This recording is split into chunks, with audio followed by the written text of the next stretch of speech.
Inilah kisah seorang wali Allah yang namanya tercatat di Lauhil Mahfudz, ada di neraka. Dikisahkan, ada seorang sufi dari kalangan tokoh tasawuf yang bernama Syekh Abdul Aziz Ad-Dabbagh. Suatu ketika, malaikat melihat namanya di lembaran kitab Lauhil Mahfudz, ada dalam deretan penghuni neraka. Melihat hal tersebut, malaikat merasa kasihan dan mendatangi Abdul Aziz Ad-Dabbagh. Malaikat berkata, "Wahai Abdul Aziz Ad-Dabbagh, untuk apa engkau ibadah sampai segitunya? Sedangkan aku lihat namamu di lembaran Lauhil Mahfudz, engkau adalah penghuni neraka. Mau ibadah bagaimanapun, engkau tetap akan masuk neraka." Kemudian Abdul Aziz menjawab, "Wahai malaikat, surga dan neraka bukan urusanku. Aku diciptakan oleh Allah hanya untuk beribadah kepadanya. Sebagaimana Allah berfirman, tidaklah aku ciptakan jin dan manusia kecuali hanya untuk beribadah kepadaku. Mau aku masuk surga atau neraka itu haknya Allah."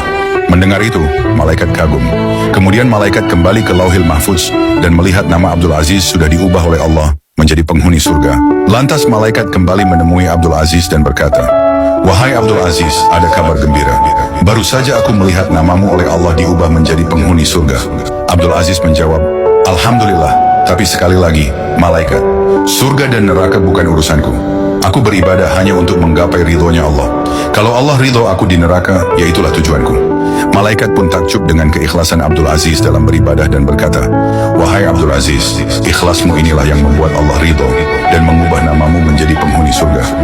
Lantas Abdul Aziz bertanya kepada malaikat, "Bila ikhlasku tadi yang membuat Allah ridho kepadaku, lalu kira-kira dosa apa yang membuat Allah murka kepadaku sehingga aku menjadi penghuni neraka?"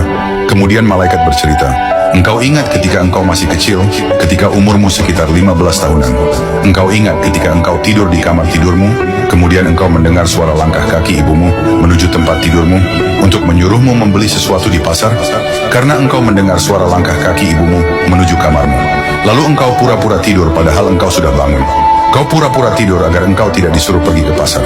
Ketika ibumu membuka pintu kamarmu dan melihatmu masih tidur, ibumu merasa kasihan dan tidak jadi menyuruhmu ke pasar. Sebab engkau bohongi ibumu, maka Allah murka dan menjadikan namamu sebagai penghuni neraka." Mendengar cerita dari malaikat, Abdul Aziz pun beristighfar memohon ampun kepada Allah.